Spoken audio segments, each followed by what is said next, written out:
Well, hello, everyone, and welcome to Live from Northwoods and Waters as we present the NEA Big Read in the St. Croix Valley with author Diane Wilson, author of The Seed Keeper and other wonderful books, and also Alex Legeros, who has done Big Read for many years and is working with ArtReach St. Croix right now to bring Big Read to all of our communities. As I was putting together the slide today, I was so excited about what you're about to see. This is a huge production over a period of about a month where there are so many things going on about Indigenous culture, about the environment, about writing, about this place that we love, all under the rubric of the Big Read. And you're going to get to hear all about it tonight. For those of you that are new to Northwoods and Waters, I'm going to give you just a very brief description of who we are and what we do. Mm-hmm. And I can't advance my slides for some reason. There we go. There we go. So this is our mission. Photo by Gary Nareen here of a beautiful part of the St. Croix River. Northwoods and Waters of the St. Croix Heritage Area promotes the outstanding natural, cultural, historic, and recreational resources of the St. Croix River watershed and the nationally significant stories of its people. And that's really what brings us together, gives this whole thing meaning, are the stories that we share with one another. And there's no better way to do it than through what we're doing here with the Big Read. Oops. There we go. So this is the St. Croix River watershed. It touches on 2 different states. There are 4 sovereign nations that have ceded territories within the watershed. It covers almost 8,000 square miles. So it has 114 zip codes, which translates into many more communities. Those of you that live in rural areas know that many communities can share a zip code. And 12,000 years of human history. When we first started working on this idea of having a national heritage area here, we met with probably 1,200 people and hundreds of organizations across this big geographic area and asked them what they thought a heritage area could do that wasn't already being done. And when they thought about 2 different states, they felt that if we could work better across those states and connect the communities within those 2 states, we could do these 4 things. Together, we could create sustainable economic opportunities that are based on our heritage. We could connect the region to help preserve and enhance the shared historical, cultural, natural, and recreational resources that we have. Because we're such a large area, we don't necessarily know what's happening at the top of the watershed and the tip of the watershed down in Prescott, Wisconsin. Mm-hmm. So Tom is way up from the headwaters, way up in the top of the watershed. I'm sort of mid-region, and we have people on this call that are from all the way down at the tip of the watershed. So we want to connect us all. By that, we increase awareness and understanding of our heritage culture and our natural resources for both the people who live here and the people who visit. We hope that our children and our grandchildren will understand the rich cultural heritage that we have here and be very proud of where they live. We also support area nonprofit organizations in achieving their goals. We have museums all across the area. We have natural areas, state parks, national parks, trails. We have all of these different kinds of organizations that what we want to be able to do and what national heritage areas do is to support the nonprofits that are within their area in achieving their own goals.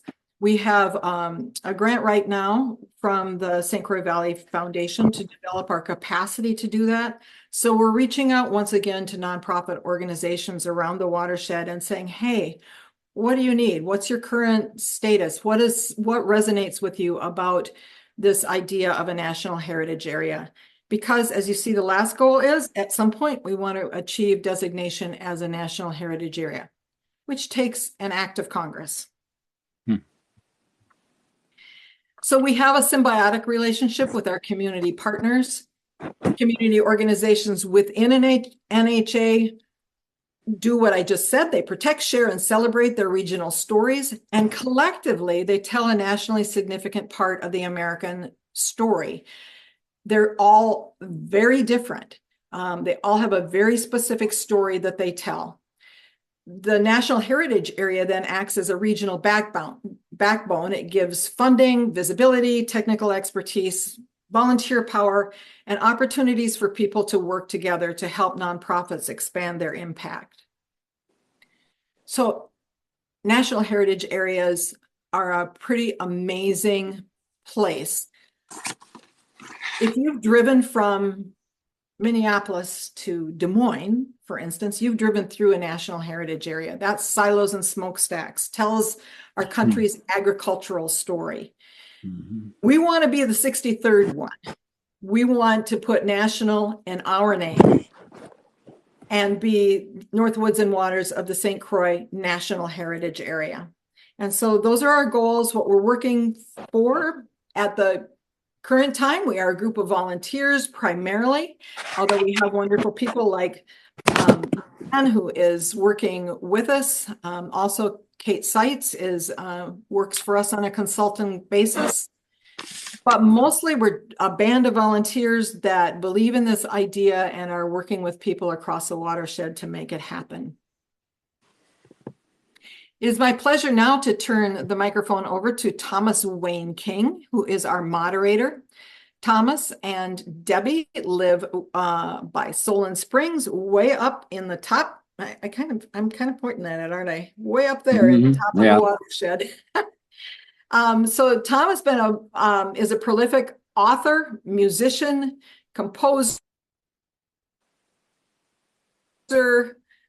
writer, and Debbie also. So together they are a powerhouse up there in the headwaters. And he's been our moderator now almost since the very beginning that we started. You've moderated a lot of these live from North Woods and Waters, Tom, and we're so grateful that you do so. And so I'm going to turn it over to him to moderate the rest of the program. Okay, well, thank you, Marty, and thank you everyone for joining us tonight. Yeah, Debbie and I are up here on the northeastern corner of the watershed in Wisconsin. We're in Solon Springs, Wisconsin, and we're right on the shore of Upper St. Croix Lake. Also, the Brule River starts just north of us here. And as you can tell, I'm using a different device tonight. I think we had an actual iPad failure earlier. So Debbie, my wonderful wife, quickly slipped me her pad and we got it on here. It isn't set up quite like we usually do, but we're gonna do this and it's gonna be great. We're delighted to have Alex with us and then Diane, of course. Quickly, what I do each week is give just a few words from this corner of the watershed, because we really are in wilderness here. We live in the village of Solon Springs, but we still live in a large old growth forest and have the lake and lots of other forest around us. Kind of an interesting observation this year that's happening just on the back part of our property here. We have some very large eastern beech trees, or ironwood, and they're huge. They're very tall and they're very thick around. And for some reason, there are lots of strips of bark that are falling all over the ground right around the tree. And normally you attribute that to porcupines, because they will be up there and they claw and they knock the bark off. This year it's squirrels. And the reason for that is that we also have a colony of fishers here. And of course, fishers, as you probably know, are one of the very few creatures who actively go after porcupines. So the bark droppings from our beechwood, our eastern beech trees this year are almost certainly coming from very active squirrels with a couple of drays way up in the branches, not from porcupines, because it seems that the porkies have been probably lunched on around here. We see the fishers very very seldom, but they're absolutely here. So we live right in the wilderness. We love Solon Springs, and we hope you'll all come up for our summer concerts here and for all of the stuff we do on the lake and with the trout streams. It's a wonderful place to be. I'm going to introduce Alex Legeros very briefly here, and then he will speak, and then we will come back to me, and I will introduce our featured speaker for tonight, Diane Wilson. Alex was the director of the Franconia Sculpture Park for 3 years. He lives near Taylor's Falls, he writes, and was featured in Laurie Allman's Local Voices project through NWW, North Woods and Waters, where folks can learn more about my path to the St. Croix Valley and hear some of my bassoon playing. So, Alex, it's all yours. Oh, thank you, Thomas. And I am just so honored to be here tonight representing the Big Read and Franconia Sculpture Park. It's been so fun to participate in these programs going on throughout the valley. It's been a great way to get to know the valley too. And in the process, I get to work with really awesome people, like the person I get to talk with tonight, Diane Wilson. And in the spirit of honoring her time, I'll let you introduce her next, Thomas.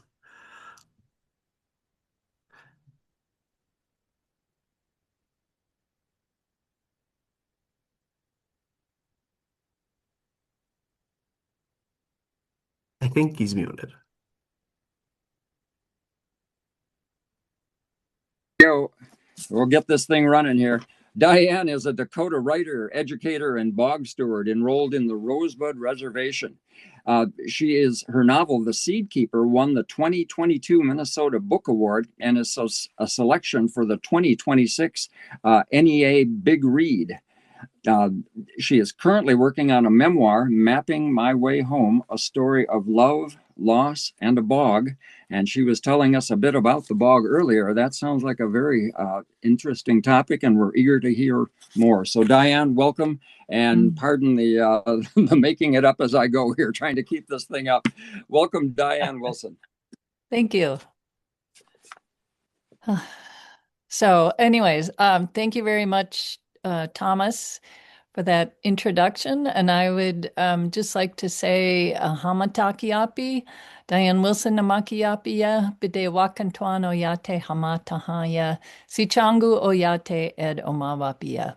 I always like to add my introduction in Dakota. It's a way of acknowledging and honoring that we're on, or I am speaking from Dakota homeland today. So I just want to say what a honor it is to be part of the Big Read. How thrilled I am to be speaking tonight on this program. And I'm looking forward to sharing this conversation with Alex about all the really wonderful programs that Alex and Heather have pulled together for this month. And indeed, there's a lot of them. And I want to thank Marty for putting together this PowerPoint presentation that'll help us organize and share this information with you as we talk about these exciting programs coming up. Luann, do you mind putting up where we left off? Thank you. So yes, I'm the director of Franconia Sculpture Park. I've been there about 3 years. One of the coolest things about Franconia is this chance to experience art in nature, and to be the director there is a dream of a lifetime. We work with artists throughout the year, and it's really fun to collaborate across media outside sculpture. Of course, sculpture is really how we shape the world, but I think so many people bring so many different dimensions to that. And it informs and shapes a sense of art that transcends really any one medium. And I also get to participate in the Big Read. And this is a huge deal. The National Endowment for the Arts Big Read selects authors from all over the country. There are more than a dozen people helping steer and shape the programs around what ArtReach has put together. And I'm very honored to be here representing the Big Read alongside Heather Rutledge, who's been the director of ArtReach St. Croix for over a dozen years and really helps organize and anchor this program in the Valley. We'd really like to honor what an incredible achievement it is to sustain a program like this.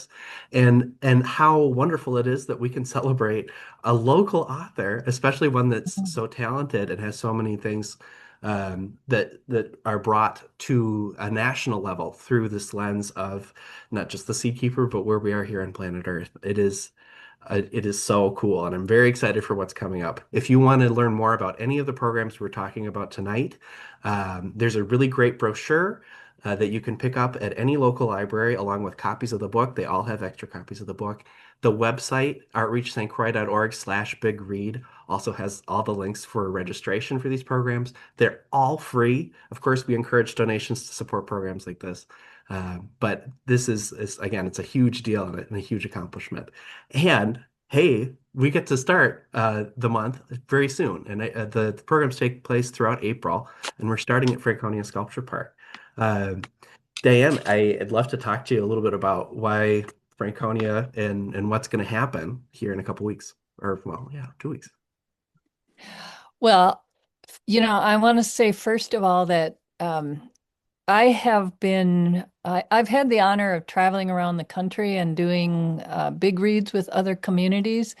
But when it's usually I get to come in right for their culminating event. So I miss all of the events leading up to the big read. And what I really love about this work is having community-based conversations and seeing the work that's going on and seeing the programs that are bringing people together. And so for the first time, I get to be in my home community and to be present for all of the really amazing programs that this group has put together. And what I loved about the way that Heather and Alex and the other planners of this program thought about the way that we create a very inclusive program, that it is a way to really illustrate this Dakota phrase, Matakuye Owasi, which means we are all related. And that is foundational to Dakota culture, this idea that not only are all of us related as human beings, but we're related to everyone around us, meaning the river, the trees, the land, and the water. And in that way, when we come together and share these stories, then we're strengthening those relationships that we've already created, not only with each other, but with this beautiful St. Croix River Valley. So I just had to say that, Alex, how thrilling it is for me to be home in my home community and getting to go to everything and hang out with my neighbors. You said something very early on in this process, Diane, that was like an epiphany for me, coming not from the valley, but how the river is what defines us all around here, Yeah. and how important it is to see that and to recognize that. Yes. Yes. I feel like the river is the one that brings us together, and she's been doing this work for thousands of years. She's been shaping the landscape. She's been host to so many of our other relatives, the fish, the birds, the mussels, the deer. Everybody comes together around that river. And I think even historically, the river has been such an important part of Dakota and Ojibwe and Ho-Chunk life that this was a place where we often traveled, where we traded. And so this month for us is a way of really celebrating our generational long relationship with this beautiful river.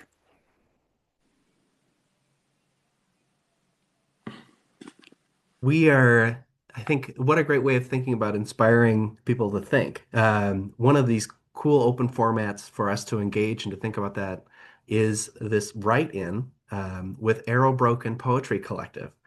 Would you talk a little bit about what Arrow Broken is and Yeah. As we welcome people to think about this with us? Well, when in those early conversations, we were talking about, would we do, readings? Would we do different kinds of events? And Heather and I talked about the possibility that I would write my own essay for as part of this month-long event. But I said I really want to emphasize the incredibly diverse, talented community of voices who are all part of the St. Croix Valley the St. Croix River Valley watershed. And that as a way to do that, we're partnering with the local poetry collective Arrow Broken, which was formed a little over a year ago by three local poets, including Rosie Peters, Kate Seitz, and oh, Susie, I forget her last name, but they have created a monthly poetry series that is usually hosted at the Village Hall in Marine. And so for this month, they're going to offer writing workshops where anybody in our community can come in and share your own story. And then we're going to collect those stories and put them together. And all together, we get to be the voice for this beautiful river valley. So they will be, yes, at different days, different places, but it's an incredible experience. You don't have to have writing experience. Just come with your love and your story about living here in the river valley. And you're so right. And your book also reflects how many different kinds of ways we can relate. I think it'd be really interesting to hear what people have to say about from their Yeah. own voice. Yes. Yes, all the reasons why people love this area. I mean, there's so much. I feel like we are all so blessed to be part of this beautiful natural area with the river and the woods and everything else that we have. These tremendous historical sites, the rich cultural heritage, and so, what better way to really preserve that heritage than to gather these stories? And speaking of preserving heritage and gathering stories, I would recommend for anyone who hasn't read the book to read the book and to have a chance to talk about it. The libraries participate from St. Croix Falls all the way down to Hastings. And so there are opportunities throughout the month to have book discussions too, but plenty of extra copies provided by the Big Read grant. You're doing an event at the Acreage in Osceola on April 18th, where you'll be leading a seed neck. There'll be a horticulturalist to make a seed necklace as part of the principle of reciprocity. But this is, I think, one of the most important things that I hear you talk about is this concept of reciprocity. Yes, and so that's one of the aspects that I really love about this month-long programming is that it highlights some of the teachings that are so important to me. And the first one was that Mitaku Yewasi, we are all related, and that's a theme that is present throughout my own book, but also throughout the programming. And then the other teaching is this idea of reciprocity, and that just means when you take care of your seeds will take care of you. So for many generations, our seeds, our indigenous seeds have been treasured and passed down in native families. And then they were always saved for the next season. And they have been critically important to the survival of all of us, really. And so on the workshop that I'll do with the acreage, I want to lead a writing workshop about capturing some of those stories of place, those stories about why we love the place that we live in. And again, you don't have to have writing experience. Just come with a desire to share your own story. And so we're going to spend maybe an hour and a half doing some writing, sharing some stories together, and then afterward, I'll work with the acreage. It's Cheryl she's the horticulturalist, and we have this wonderful seed necklace making activity that I learned when I was working at Dream of Wild Health, and I'll talk a little bit more about them later. And it's just a way of really bringing home that feeling of interdependence with the seed. When you wear a seed necklace close to your heart for a week, and then it germinates after that week, then you know you are holding this tender life. You are responsible for it, and she is responsible for you as well. And so it's really a way of opening our hearts up to that kind of loving, caring relationship with a single seed. And then hopefully we extend that relationship out to everyone around us. So I hope for anyone who's interested, please join us on April 18th. It'll be indoors. So, those late spring blizzards, we will be okay. And how cool to actually wear that seed and have your heartbeat be Yeah. part of its life. Yeah. Yeah. One of my, I'm it's got maybe eight, planting myself an age here, but one of my favorite quotes is all of the magic in the world exists in a single tiny seed, Yes. So from Fern true. Gully, So but one of my true. favorites. Yeah. And so many chances to appreciate seeds here. There's different kinds of seed art events that we've planned here.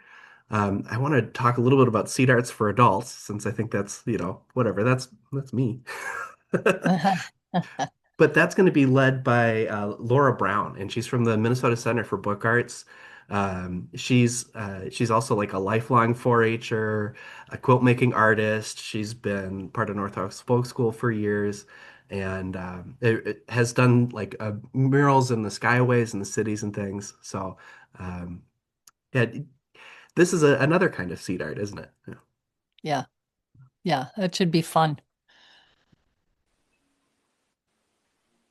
We also have at ArtReach St. Croix, there's a really cool, a great excuse to visit. This combination of exhibitions looking at this sense of deep mapping. And I didn't hear the word deep mapping until I heard it from Diane and Greg at about the same time at the same table at the Watershed Cafe. But Diane, would Yes. you talk a little bit about what deep mapping means? Well, so often when we think about maps, we just think of the Cartesian map of documenting how what our land looks like, where our roads go.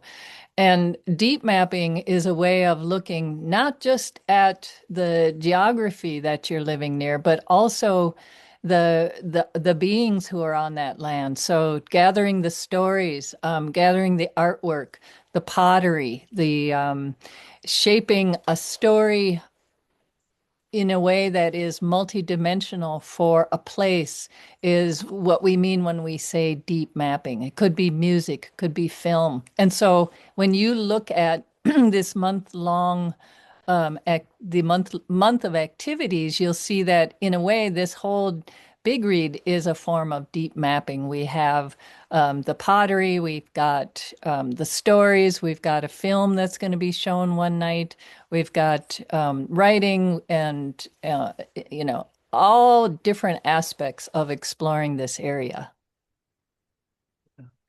And it's work that's ongoing. It's work that's alive. Like we're part, Yeah. it's been so cool to be witness to the discovery and process or rediscovery process. I want to call out Amber White, who I know is a participant tonight, but she Mhm. was able to give from one of Franconia's resident artists, Marlena Miles, a wonderful tour of the pre-contact pottery shard site, which is at the Science Museum's St. Croix Research Station near Marine. And Marlene is continuing to develop more Dakota language mapping and Dakota history exploration as part of her augmented reality sculptures that she's making at Franconia. But her work's going to be part of this show too. Mm. Really cool. There is a program about the Science Museum of Minnesota and Ed Fleming's work there in archaeology. Again, really cool to be so close to this history that's so old and yet so alive with us. Um, and I'm kind of looking at the clock, so I'll just kind of run through. Tamara Dean, she did a lot of research on freshwater mussels and the role of the mussels in our ecosystem here. Um, and Diana, do you have any thoughts about any of these particular programs too? Otherwise, I'll just kind of touch base on them briefly. I want to go to all of them.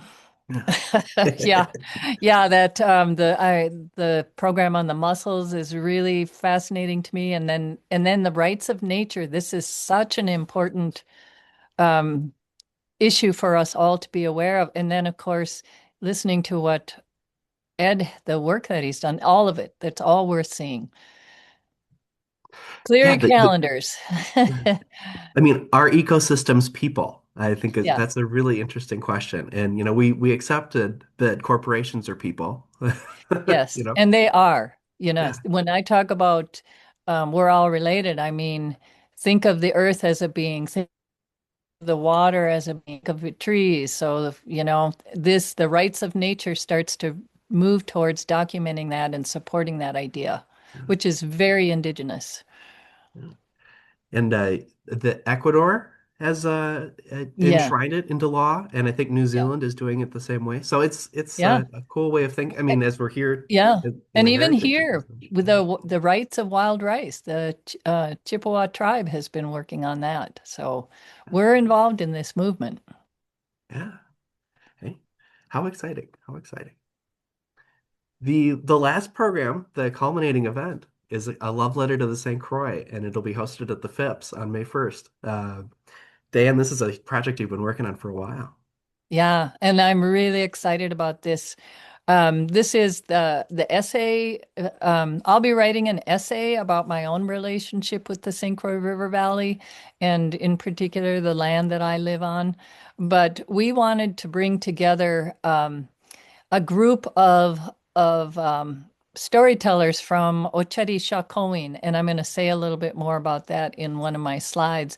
But this is some of the work that I do is mentoring a group of Dakota, Nakota, and Lakota writers from South Dakota and Minnesota.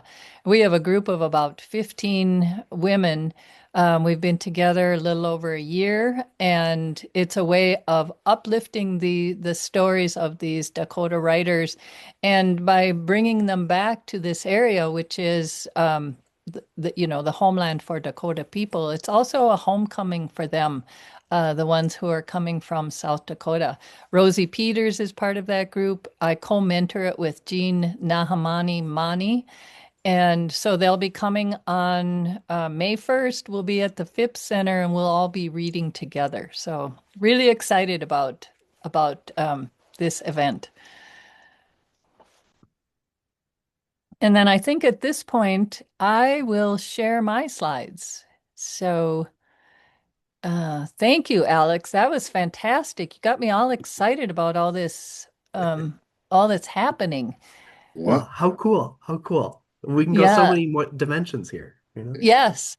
So, because I was just talking about the Oceti Sakowin writers, I wanted to just quick show what I'm talking about because I know that not everybody understands what that phrase means. But in Minnesota, we have 4 Dakota tribes, and then we have other tribes in South Dakota. So, all together, we are considered the Oceti Sakowin. So we are Lakota, Nakota, and Dakota. And it's called the Seven Council Fires. So there are seven tribes and then a number of bands. So that's what I mean when I'm talking about the Seven Council Fires. And this is just the quote I wanted to share from Ella Cara Deloria, who I wrote a children's middle grade biography about her. But this is what she said in reference to that phrase, Matakuye Owasi, that the ultimate aim of a Dakota life, stripped of accessories, was quite simple. One must obey kinship rules, one must be a good relative, and that and by being a good relative, it means to everyone. It means we are responsible for each other, but we're responsible for this river. She is our relative, and it's our responsibility to take care of her. And not just the river, but everyone around us. So to me, that is such an important concept, and she's one of my personal heroes. Okay, so here's my real writer's photograph. And this is when I in the book I write about a traditional Dakota corn called Wamanaheza, and that's me standing in my garden in a season that I was growing this corn that I was writing about, and I've got the beans. So in that mix you can see a Three Sisters garden. But I wanted to just share this because this is the work that I do. And my books altogether really are centered in the work of cultural recovery.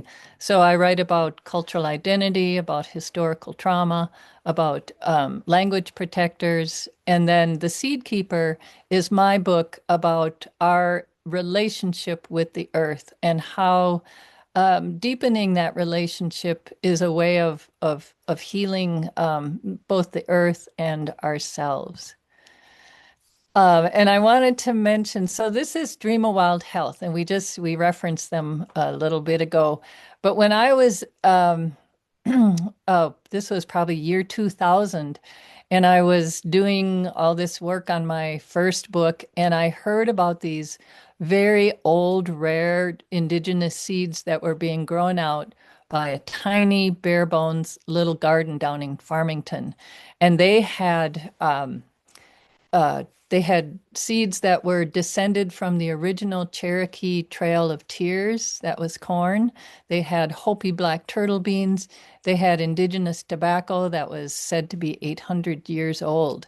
And this was the first time that I had ever worked with these seeds. So as a gardener, I knew that I needed to be part of this work. And I think in hindsight that these seeds were calling all of us to come be part of bringing them back and restoring them to our communities.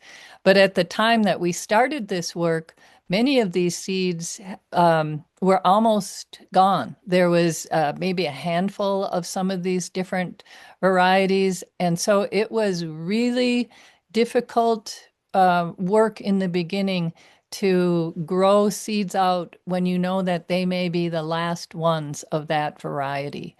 But so these are, so after a few years at that little garden in Farmington, we actually bought a 10-acre farm. And that's when I became the director for a number of years and so every day we would work with an Arapaho elder named Ernie Whiteman. We worked with the seeds. We worked all of us together. In the morning, we would start in a circle with prayer, and we would say a prayer of gratitude to those seeds, to the soil, to the water, to the animals who were co-creating that farm with us. And by doing our gardening in this way, by always praying before we planted, before we harvested, by understanding that this is part of that relationship of reciprocity that we need to be in with the plants and animals who are giving their lives so that we as humans can survive. So we learned this lesson of reciprocity every day in that garden. And the biggest teaching for me that came out of that was understanding that when we garden in this way, when we garden with reverence, then our food truly becomes our medicine.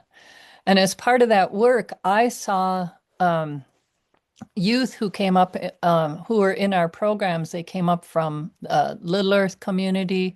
Some of them came out of foster homes. Some of them came out of very difficult backgrounds.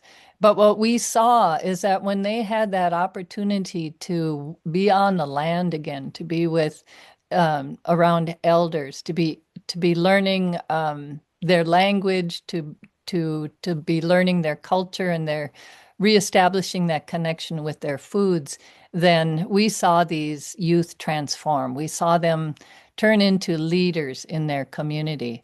And it was out of that work, really, that I would say the seed for the Seed Keeper was planted. That I, as a writer, I was also absorbing all that I was learning and seeing and observing.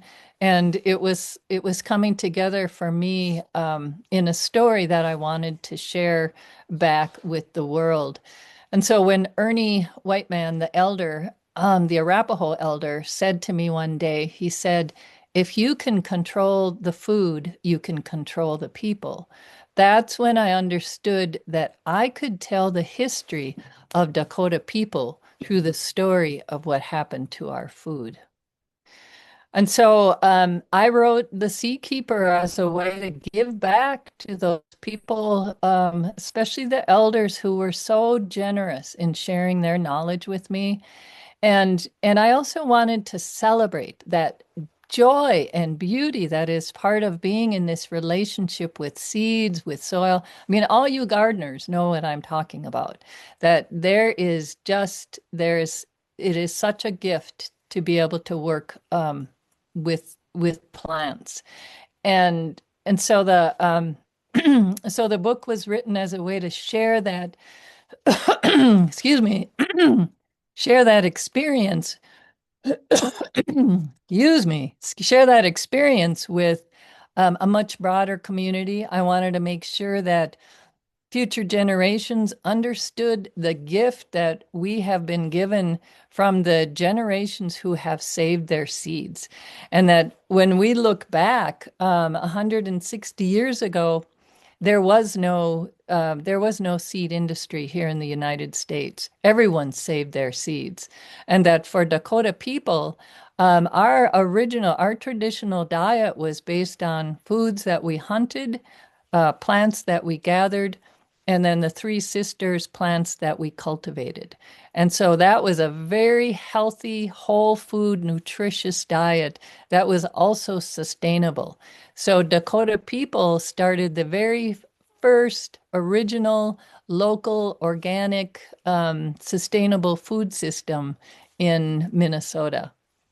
And so by going back to those principles, by understanding what made that such an effective way of being in relationship with our foods is, to me, one of the ways that we really take care of the earth in the way that she needs. And so the book features 4 Dakota women across several generations between 1862 and 2002. And we followed their lives, we followed their relationship with their seeds until one day those seeds disappear. And so what I'm looking at throughout the book is just a way of exploring how our relationship with seeds have changed over time and what that means for us as human beings and what it means for the seeds themselves. Because I think that, despite all the arguments that go on around genetically modified organisms, that one of the questions that was never asked is that what's best for the seeds themselves? So those are the questions that I really want to explore in my book. But it's also a way of really remembering how to protect what we love, to remember our history, but also to celebrate these gifts that we've been given from our ancestors. And so I am going to read just a paragraph because I know we're doing pretty good on time. We're Really, doing I talked great. fast, Yep. didn't I? We'll break for questions and answers in a bit, but go ahead, Diane.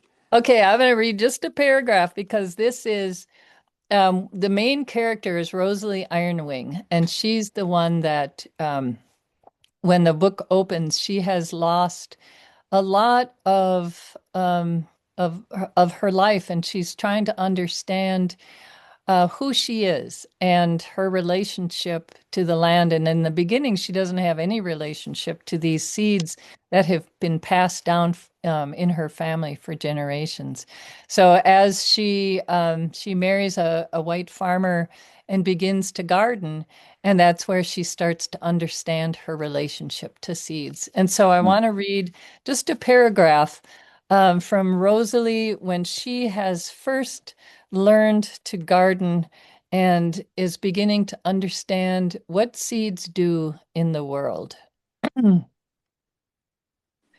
Everywhere I looked, I saw how seeds were holding the world together.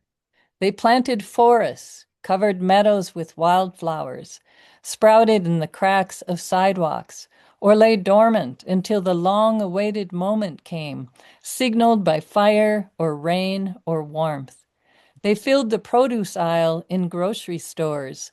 Seeds breathed and spoke in a language all their own. Each one was a miniature time capsule, capturing years of stories in its tender flesh. how ignorant I felt compared to the brilliance contained in a single seed. I had begun to see that when we save these seeds, when we select which ones will be planted again, our lives become braided into the life stories of plants. Wow, that's pretty profound stuff there. And then it goes on. Yeah.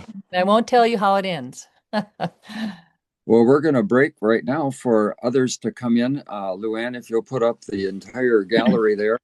You know, you're both of you have reminded me and Debbie of our sons who are now adults. But when they were in second grade, each of them, the teacher put on a seed show every year, and the kids had to bring in one seed and make a poster about that seed. And then they opened up the cafeteria and had the seed posters all around. And to this day, our boys who are now in their 40s, they all have wonderful gardens. They all cherish plants and they nurture them just as you're speaking about. And that teacher was extremely wise. Yes. So others, please join in. What questions or comments do you have? Just unmute and we have quite a bit of time here to accommodate you.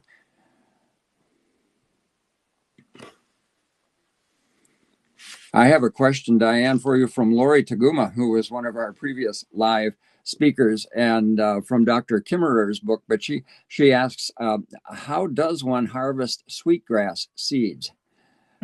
How would you do that? And she also asked, how does one harvest sumac for tea?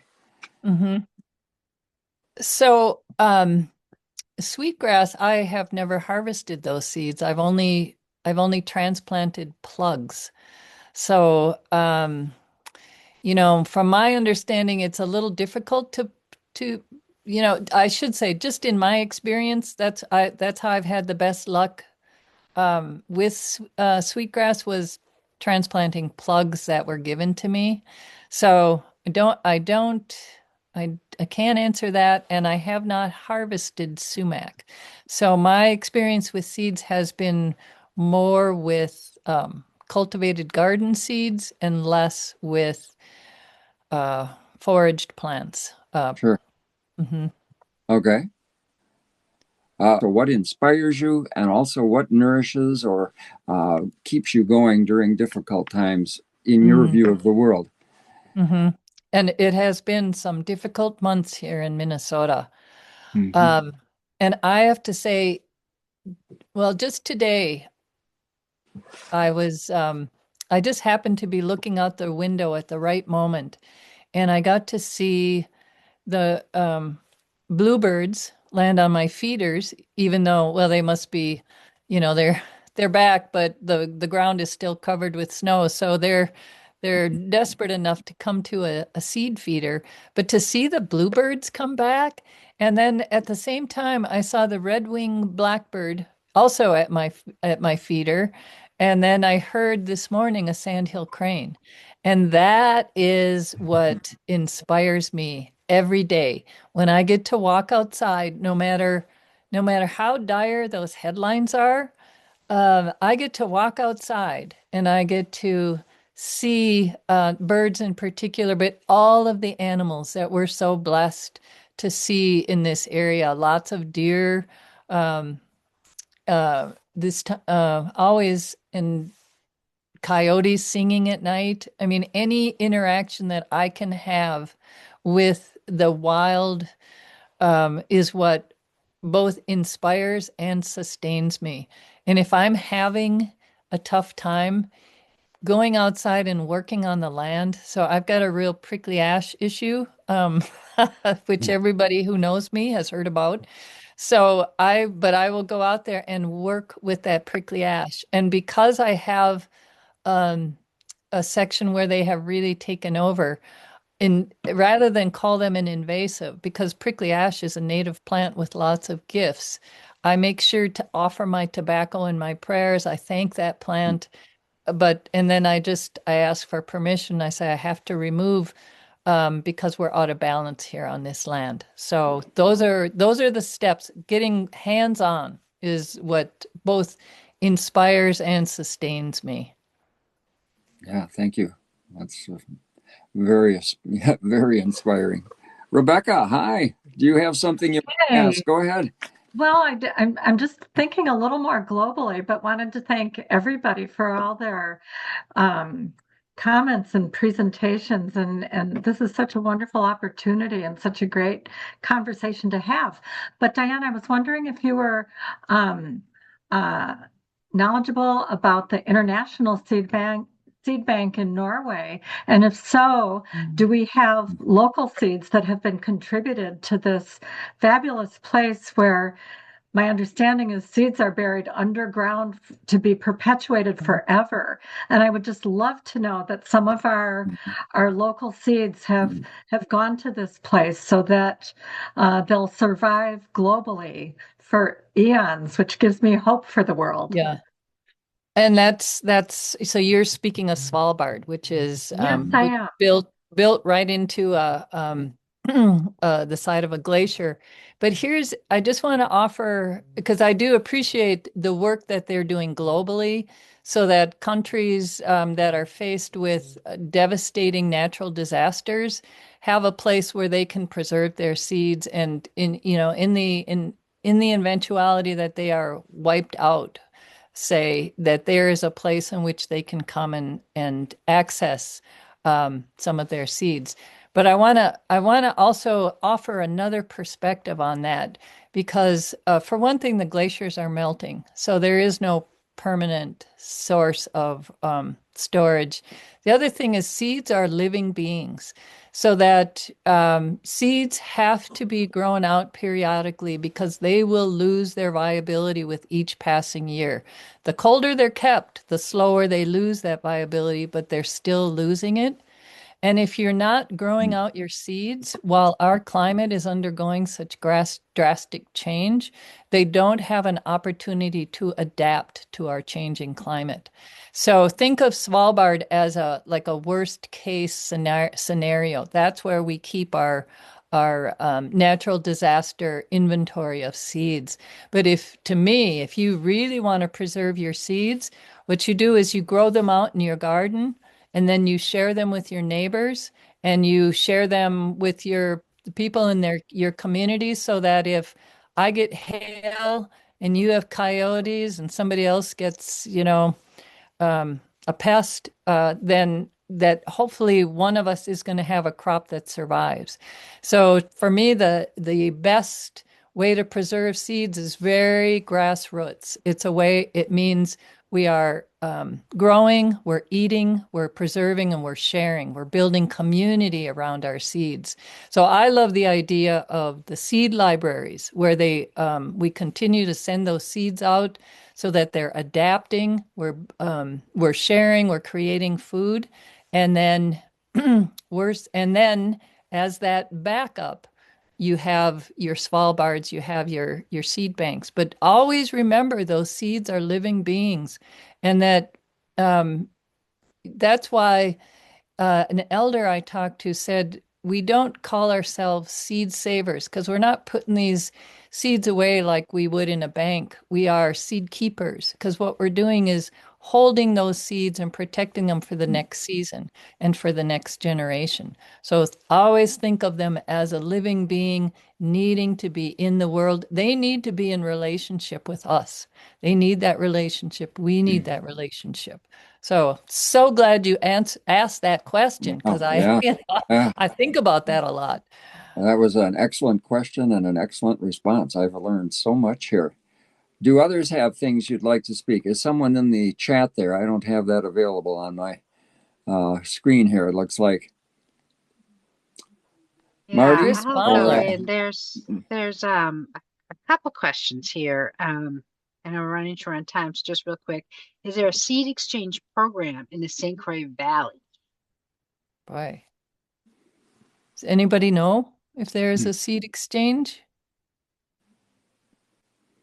I mean, I hear about them in the cities, but I don't know of. The St. Croix Yeah. Valley Food Alliance must be informally exchanging seeds and knowledge and Yeah. building community there.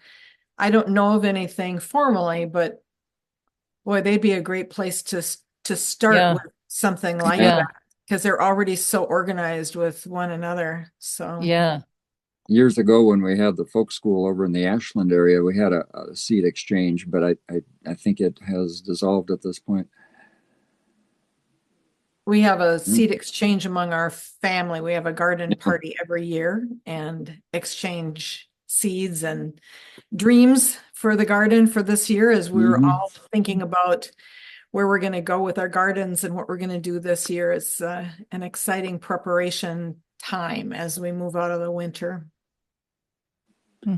Yeah. Well, we thank everyone for coming tonight. This was fantastic. And Marty, we'll turn it back to you to close us out. Thanks, Diane, and thanks, Alex, and everyone who came. This is wonderful, and it will be archived, so we can always go back to it. I learned a whole lot tonight. Thank you. Thank you, folks. I really enjoyed this.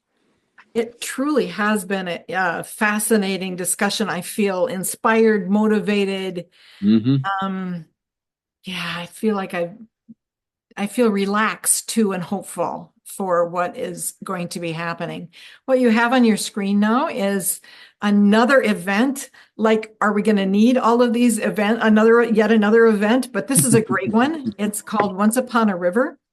It is a show that has been performed for years here in the valley around Earth Day, started by Dan Chenard. We have Dan Chenard. Rosie Peters is going to be sharing some poetry about the St. Croix River that she's created. Stillwater singer-songwriter that you all know, I'm guessing, Peter Mayer will be there, and Barbara McAfee, who is an absolute force of energy and light and fun.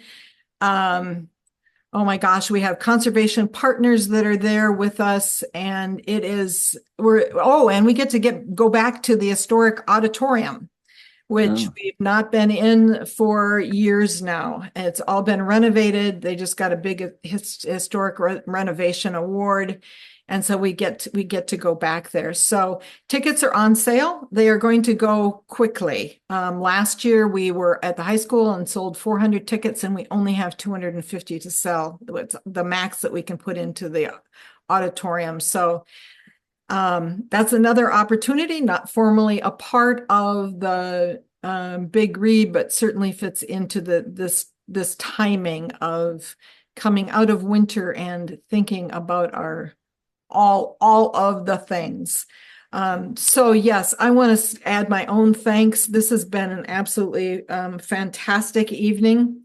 Diane Wilson, Alex, Thomas Wayne King, Luann Werner in the background there managing all the technology, which created some challenges today. We're so grateful to have you and your volunteer time with this. And certainly everybody who attended tonight's program. We are so grateful for you and all that you give to this beautiful place that we call home. Thank you. This ends the program for tonight and actually ends our Live from North Woods and Waters for this season. We will be back this fall and look forward to many more great shows like this.